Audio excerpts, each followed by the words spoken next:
नमस्कार मित्रांनो, माझं नाव आहे सिद्धार्थ परीट. तर व्हिडिओला एंडपर्यंत नक्कीच पहा. थोडं म्युझिक आहे, थोडी माहिती आहे.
मॅम आपला परिचय द्या. नमस्ते, मी सरिता अमोल रेवणकर आहे. ही माझे मिनिएचर क्रिएशन्स आहेत जे आपले वेस्ट प्रोडक्टपासून केलेले आहे, कार्डबोर्डपासून. तर ते एक स्टोन आहे, त्याच्या स्टोनमध्ये मी छोटे छोटे घरं तयार करून एक आयलंडसारखं तयार केलेलं आहे ॲज अ हॉटेल टाईपमध्ये, लक्झरियस हॉटेल. हे एक छोटंसं असंच एक आपलं एक व्ह्यू म्हटलं बीच टाईपचं एक क्रिएशन आहे. This is what I have created. Okay, किती टाइम लागला आपल्याला हे छोटासा मिनिएचर हे मला फक्त अर्धा तास लागलेला आहे. ओके, खूप सुंदर झालं. हे मला एक फुल नाईट लागलेलं आहे. ओके, ह्याला मला थोडा वेळ लागला का म्हणजे मुलांच्या ह्याच्यामध्ये टाइम काढून ॲटलिस्ट ह्याला भरपूर. ओके, आपला insta I D? Insta I D Sarita Amol Revankar. हो, थँक्यू.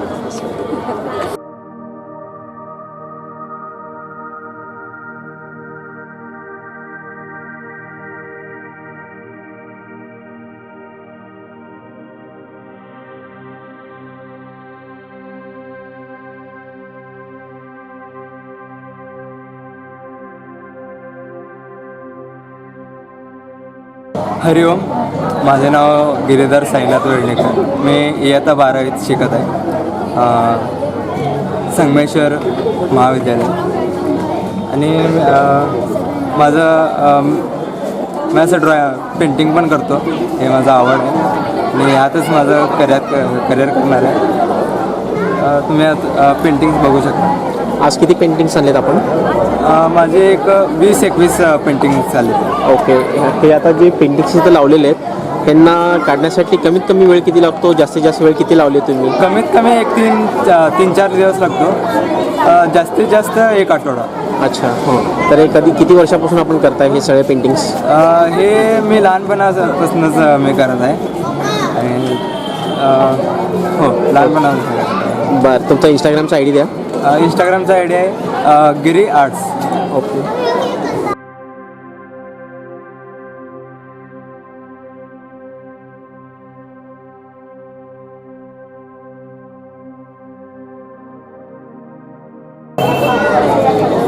हॅलो, माझं नाव शिवानी नागेंद्र रायकर. हे मी आज ॲक्च्युली अराऊंड 7-8 पेंटिंग्स असेल माझे. ॲक्रेलिक्स आहेत मोस्टली आणि मी एक सेकंड इयर MBBS आहे. आणि most importantly around 6 to 11 months लागतात मला एक पेंटिंग करायला. आणि त्याच्यात मेन म्हणजे मला डिटेल्स, आणि मग रात्री 2-3 वाजेपर्यंत बसायला ऑलमोस्ट होऊन जातं. बट ठीक आहे, thank you so much. Instagram I D? My Instagram I D is little fine artisan. Thank you.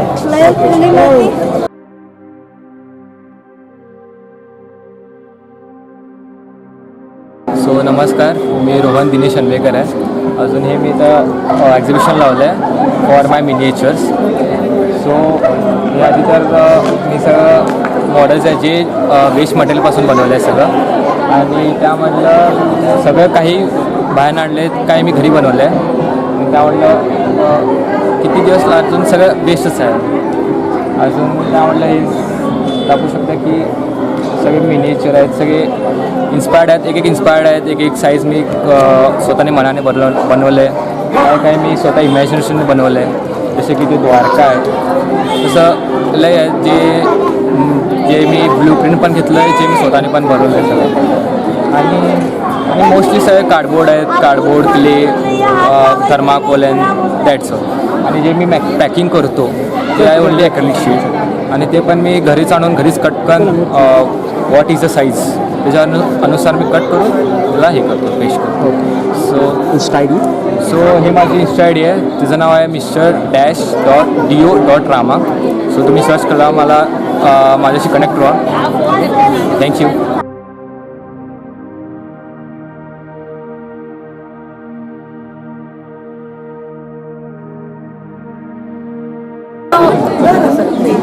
माझं नाव Aryan Amol Revankar.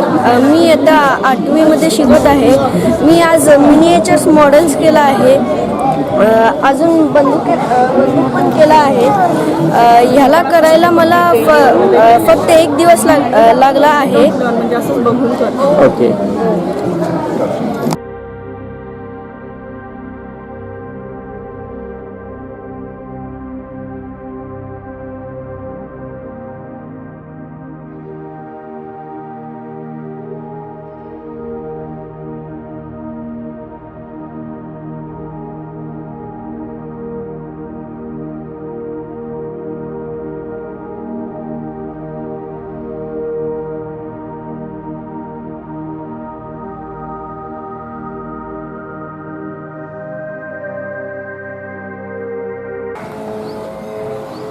Hello. On this special occasion of the art exhibition, it's my privilege to welcome our chief guest of the honor, Mr. Sagar Rampure sir. A perfect blend of tradition and the contemporary creativity in a Indian art. Mr. Sagar Rampure sir represents a generation of artists who has been inherited a rich artistic legacy and is carrying it forward with the innovation, creativity and the experience. He began his artistic journey at a very young age in his father's studio, where he learned not only the artistic techniques but also discipline, patience and commitment. He strongly believed that experience itself is a true knowledge.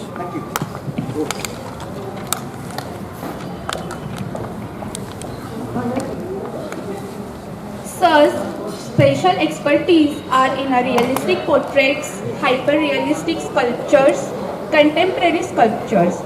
He has mastered a wide range of materials, including a clay work, fiberglass, composite, marble, metal and scrap metal, stone marble, silicone rubber and wax. This enables him to transform imagination into a liveliness and expressive form. In 2014, he has founded a Sagar Rampure design which is known as SRD and established known for the high quality and the original artworks. Under his supervision, SRD operates a specialized unit including a clay work, mixed media casting, metal casting and foundry and stone carving. His sculptures installed across India stand as a life symbol of culture and history. Few sculptures which are standing in India of a sir are life-size Shri Hari Prasad Swami made in a fiberglass at a Swami Narayan temple in Gujarat in 2010. Late Shri Appasaheb Varat 6 feet made in a bronze at a municipal corporation in Solapur 2012.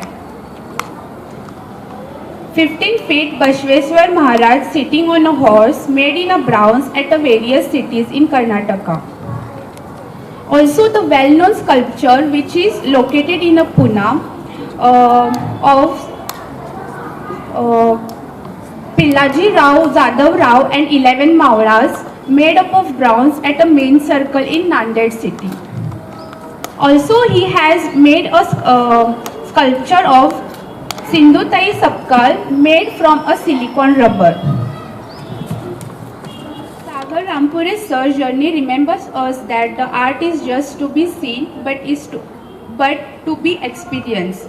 We are truly honored by his presence today. Thank you, sir, for coming.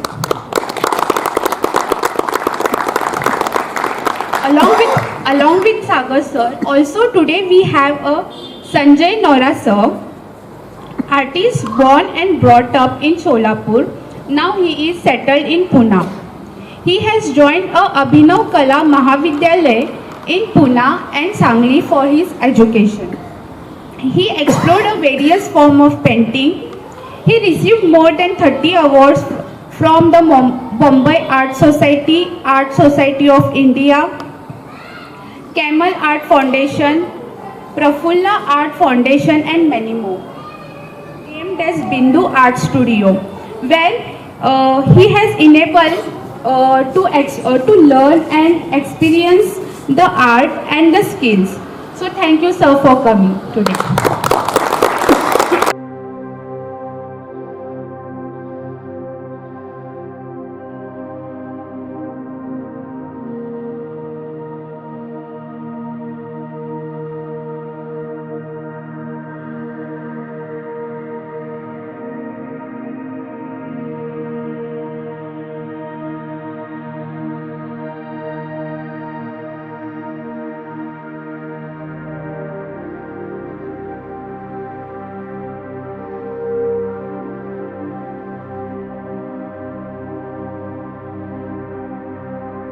तसं तर मी शिल्पकार आहे.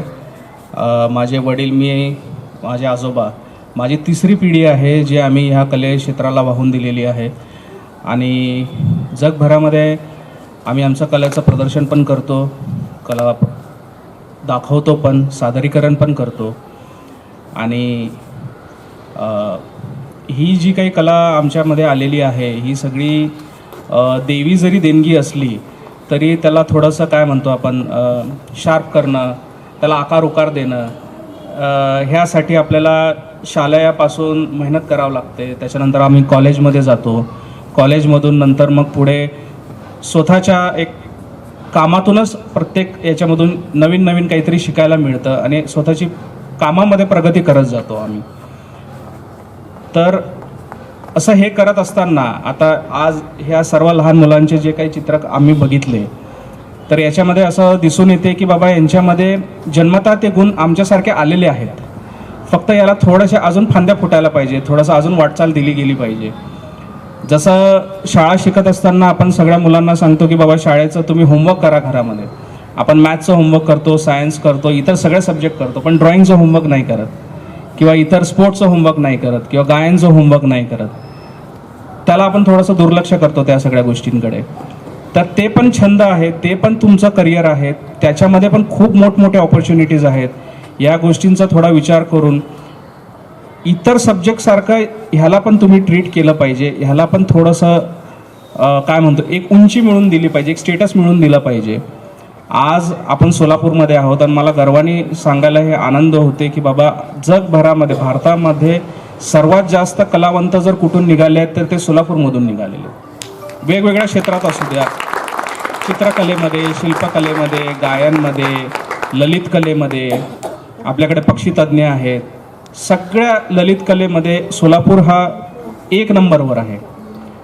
आणि आपल्यासारख्याच पालकांनी या मुलांना लहान असताना प्रोत्साहन देऊन यांना ती उंची गाठून दिलेली आहे. त्याच्यानंतर काय होतं की बाबा नेमकं 10वी झाल्यानंतर 12वी झाल्यानंतर या करिअरकडे यायचं कसं, हा खूप मोठा प्रश्न पडतो की बाबा खरंच इथे काही आहे का. जसं इतर तुमच्या करिअरमध्ये स्ट्रगल आहे, कष्ट आहे, तसं याही करिअरमध्ये भरपूर स्ट्रगल आहे, भरपूर कष्ट आहेत. तुम्हाला असं म्हणजे एकदम सोपं काही मिळणार नाही. कष्ट तर प्रत्येकालाच करावं लागणार आहेत, पण त्या कष्टाची चीज मात्र नक्की होते, तुम्हाला फळ मात्र नक्की मिळतो. उशिरा जरी मिळाला तरी पण मिळतो. आणि तुमचं करिअर कुठेतरी संपू शकतं, तुमचा बिझनेस कुठेतरी थांबू शकतो, पण ही कला तुमच्या अंगातून कधी थांबू शकत नाही, ती कधी संपू शकत नाही. म्हणजे 80 वय असेल तरी तुम्ही हातात ब्रश घेऊ शकतात, पेन्सिल घेऊ शकता, तुमचा आनंद घेऊ शकता त्या कामाचा. गरज ही गोष्ट नाही आहे की बाबा त्यातून उत्पन्न काय निघतो किंवा त्याचं बनते काय. तुमच्या स्वतःच्या आनंदासाठी जेव्हा तुम्ही काम करता, अर्धा तास तासभर तुम्ही जसं एक मेडिटेशन करता, ध्यान करता, तुम्ही स्वतःसाठी करता, योगा करता, हे स्वतःसाठी करता. तशीच ही कला आहे जी स्वतःसाठी करायची आहे. जेव्हा तुम्ही त्या कलेला स्वतःसाठी करता तेव्हा ती लोकांपर्यंत जेव्हा पोहोचते, जसं आज आपण सादरीकरण केलेलं आहे, तेव्हा ते पसरत जातं आणि लोकांना पण आनंद मिळतो. म्हणजे जो आनंद तुम्हाला करताना मिळाला, आम्हाला ते बघताना मिळाला. काही तुमचे विचार असतात जे आपल्याला शब्दात मांडता येत नाही, पण ते आपण चित्रामधून मांडतो, शिल्पामधून मांडतो किंवा इतर काही आर्ट फॉर्म्स आहेत त्याच्यामधून मांडतो, गायनामधून मांडतो आणि मग ते लोकांना भावतं. प्रत्येकच गोष्टी काही प्रत्येकाला शब्द, जसं आता मला शब्दात माझं मत नाही मांडता येत, मला जास्त चांगलं बोलता नाही येत, पण तेच जे मला बोलायचं आहे किंवा जे मला सांगायचं आहे हे मी माझ्या कलेतून दाखवून देऊ शकतो. असंच इतरही काही मुलं असतात, इतरही काही हे असतात ज्यांना स्वतःचं एक्सप्रेस होणं हे कदाचित त्या या कलेच्या माध्यमातून एक्सप्रेस होत असतील. म्हणून माझी सर्व पालकांना विनंती आहे की आपल्या मुलांना सर्वांना ही म्हणजे जेवढं जास्तीत जास्त त्यांना एक्सपोजर देता येईल तेवढं एक्सपोजर द्यावं आणि त्यांच्या आतला टॅलेंट बाहेर पडू द्यावा. एवढं म्हणून मी माझे 1-2 शब्द संपवतो. सर्वप्रथम सगळ्यांना नमस्कार आणि व्यासपीठावरील मान्यवरांना पण नमस्कार. मी इथे तसं आमंत्रित नाही आहे, मी अचानक आलेलो आहे आणि अचानक आलो, पण मी आल्यानंतर मला एकदम असा सरप्राईज झालो मी, कारण एक्झिबिशन बघताना मला खूप आनंद वाटला आणि आर्टिस्टशी संवाद साधताना पण खूप आनंद झाला. ॲक्च्युली काय की सरांनी जे सांगितलेलं आहे, आता सरांनी बऱ्याच काही गोष्टी सांगितलेल्या आहेत. त्याच्यापुढं मला असं सांगा वाटतं की एवढंच आपण शाळेमध्ये मुलांना पाठवतो, तर आपण शाळेची दर्जा आपण एक बघतो की बाबा शाळेमध्ये मुलांना काय काय शिकवलं जातं. तर हे बघतो आणि त्या आपण शाळेमध्ये ॲडमिशन घेतो. पण होतं आहे काय की शाळेमध्ये अदर सब्जेक्ट असतात. अदर सब्जेक्टकडे जास्त कल असतो. मग कलेकडे कसं असतं की जास्त लक्ष दिलं जात नाही. माझं असं मत आहे की तुम्ही अदर सब्जेक्ट कसे प्रॅक्टिस करता. आता कलेचं काय होतं की त्याला पर्टिक्युलर असा एक मार्क नसते किंवा त्याचं एक परीक्षा नसते. त्याच्यात फेल जरी झाला तरी काय करिअरला काय तेवढं बाधा होत नाही. म्हणजे हे जे तुमच्यामध्ये आधीपासून बिंबवलं जातं ना, त्यामुळं काय होतं की तेवढ्या सिरियसली मुलं पण घेत नाहीत आणि पालक पण त्याबद्दल विचार नाही करत. मला असं वाटतं की ह्याचा थोडं सगळ्यांनी विचार करायला पाहिजे. कारण काय होतं की आपण बघतो पुढे गेल्यानंतर ना, आता इथं मला चांगलं वाटलं की प्रोफेशनल जे फिजिओथेरपिस्ट आहेत म्हणजे डॉक्टर्स आहेत, त्या पेशातले पण आर्टिस्ट आहेत. आणि मी बघितलेलं आहे की डॉक्टर्स हे आर्ट चांगल्या पद्धतीनं करतात. माझा असा अनुभव आहे. डॉक्टर्स असतील, इंजिनियर्स असतील, म्हणजे मुळात काय की त्यांच्यामध्ये कलेचा जो आवड असते किंवा कलेतून ते ज्या त्यांच्या प्रोफेशनमध्ये शिकतात ते, म्हणजे कला हे काय की पूरक आहे. इंजिनिअरिंगला पूरक आहे, डॉक्टरी पेशेला पूरक आहे. आता सपोज मी एक उदाहरण द्यायचं सांगितलं तर डॉक्टराकडे आपण जातो की आपल्याला नेमकं काय झालं हे आपल्याला डॉक्टर एक्सप्लेन करतात की तुम्हाला हे असं असं झालेलं आहे. पण सपोज त्यांनी एखादं चित्र दाखवलं तर तुम्हाला ते जास्त व्यवस्थित कळू शकतं की बाबा आपल्याला नक्की काय झालेलं आहे. मग हे कला काय की सगळ्या विषयांना पूरक आहे. आपण त्या पद्धतीनं पाल्य जर का आपला कलेमध्ये चित्र काढत असेल, मी बरेचदा बघितलेलं आहे की हे काय करतो ह्याच्याने आपल्याला काय मिळणार आहे, पुढं हे करिअरला काय उपयोग आहे. आता माझा असा प्रश्न आहे की लसावी मसावीचं पण काय तसा उपयोग आहे का आपल्या.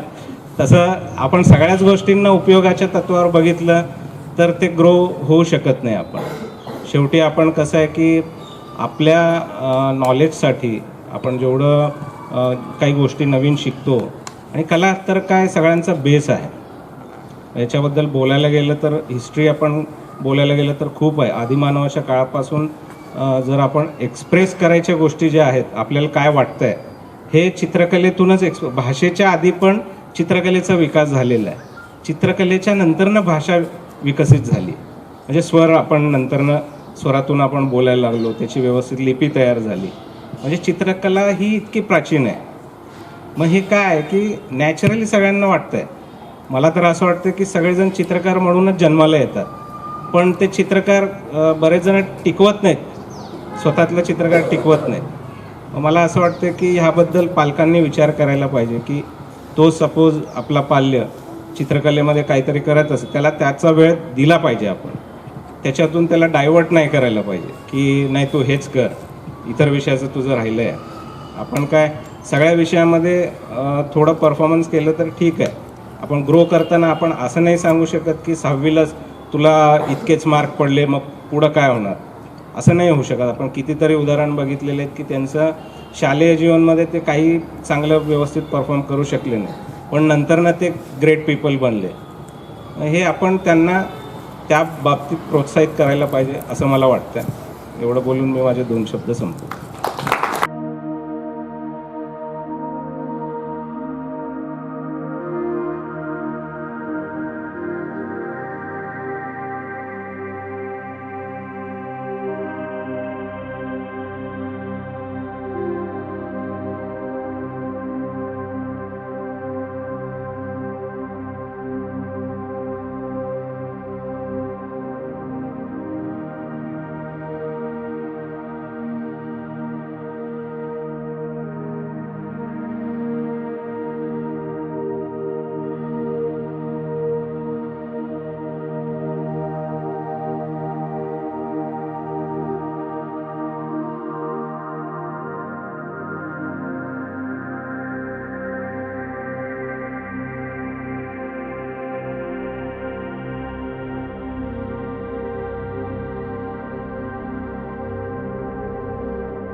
व्यासपीठावर आपले जे प्रमुख पाहुणे आहेत, नोरा साहेब आहेत, सागर रामप्रसाद त्यांच्या सौ आहेत. तर आजचा जो कार्यक्रम आहे हा आपल्या समाजातील लोकांना एक व्यासपीठ मिळावं या दृष्टिकोन केलेला माझा पहिला प्रयत्न आहे.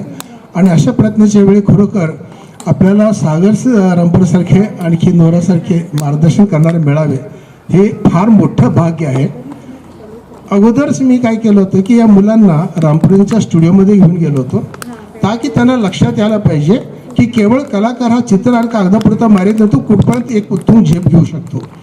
आणि मी तिथं जाऊन गेल्यानंतर मी ह्या 3 वर्षामध्ये गेलो नव्हतो, पण जेव्हा मी परवा गेलो त्यावेळी त्यांचा कॉन्फरन्स हॉल बघितला. तिथे त्यांनी आम्हाला जी ओंकारेश्वरला तुम्ही जी 130 फुटाची मूर्ती बघितली आहे ती मूर्ती यांच्या वडिलांनी बनवलेली आहे. आणि ती मूर्ती एवढी मोठी होती की त्याचं कास्टिंग चायनाला जाऊन करावं लागलं, कारण इथं भट्टी नव्हती. जवळजवळ 3 महिने त्यांच्या वडील भगवान रामपुरी तिथं राहून आले आणि त्यांनी ते साकारलेली आहे. पण त्याचबरोबर मी या लोकांना आपल्या सोलापुरात 18 ते 25 फूटपर्यंतची जी मूर्ती घडते तर ती कशी ओतली जाते, त्याची भट्टी कशी असते ही सगळी मी त्यांना माहिती दिली, ती त्यांना दाखवली. त्यानंतर घरी आल्यानंतर या मुलांनी मला सांगितले की खरोखरच आम्हाला असा अनुभव मिळेल अशी अपेक्षा नव्हती. तर जीवनामध्ये असे आहे की कला तुम्ही जेव्हा तुमच्यामध्ये विकसित करता तेव्हा देवानं असं निर्माण केलेलं आहे, जो कलेचा ध्यास धरतो त्याला तशी लोक मिळत जातात आणि मग तो त्या ध्यासातूनच त्याचा विकास बनत जातो. सगळ्यात महत्त्वाचं आहे की आपण दयाबंद समाज बनतो तर आपणच मुळात शिल्पकार आहोत. सोन्याचं शिल्प घडण्याचं काम आपल्या हात नव्हतं काय. तर एवढं असून सुद्धा आपण कुठं ना कुठं मागं आहोत. पण आपली पुढची जी पिढी आहे तर मला निश्चित ही चित्र जेव्हा मी बघितली सगळ्यांची तर मला जाणवलं की मी निश्चित एक चांगल्या पद्धतीने मांडू शकतो आणि यामागं घेतलेले श्रम मला फार आवडले. तर आजच्या कार्यक्रमात आपण सगळेजण हजर राहिलात त्याबद्दल मी तुमच्या सगळ्याचा आभारी आहेच. शिवाय आम्ही आमच्या आमंत्रणाला मान देऊन सागर, त्यांचे मिसेस आणि संजय अचानक आलेले देवदूत काय असं मी म्हणेन त्यांना.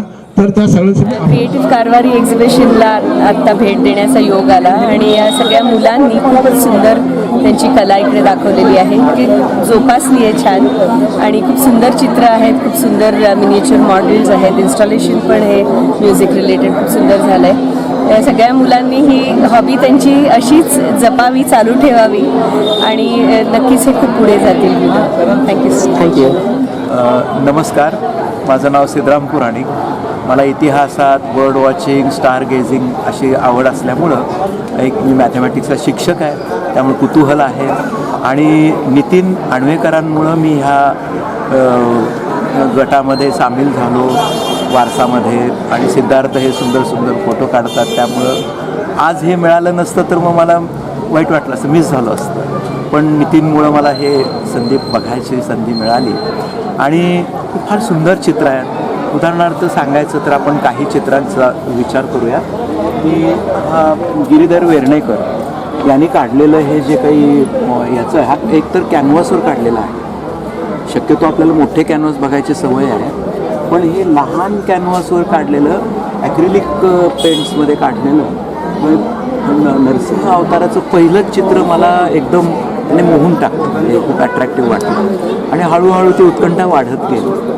त्याने काही काढलेली आणखीन काही सुंदर चित्र आहेत. तोच म्हणजे हा गिरीधर जो वेर्णेकर हे सुद्धा जे आहे याच्यामध्ये विष्णूची इतकं सुंदर आणि त्याच्यात गॅलेक्सी दाखवलेली आहे. विशेष मला स्टार गेझिंगची आवड असल्यामुळं हे विश्वाचं स्वरूप, गॅलेक्सी, वेगवेगळे ग्रह आणि हे संपूर्ण चित्र हे खूप मला ॲट्रॅक्टिव्ह वाटतं. त्यानंतर सांगायचं म्हणजे या गिरीधरनं केवळ म्हणजे रंगीतच काढली तसं नाही, तर एक व्हाईट आणि ब्लॅक अशा बॅकग्राऊंडवर हे जे काही राघवेंद्र स्वामींचं अत्यंत सुंदर असं चित्र, शक्यतो मी आत्तापर्यंत बघितलेली डोकं सरळ असलेलं आहे, पण यांनी त्या कलेमध्ये त्या साधनेत रमलेले असं एक तिरपं असा डोकं घेऊन अतिशय सुंदर असा बॅलन्स त्याने तो केलेला आहे. इकडं काठी आणि इकडे हे सगळं एक बॅलन्स पण. ही शिवानी रायकरनं काढलेलं एक चित्र मला खूप आवडलं, म्हणजे लोटस आहे आणि तिनं नाव पण त्याला दिलं आहे की द होली लोटस.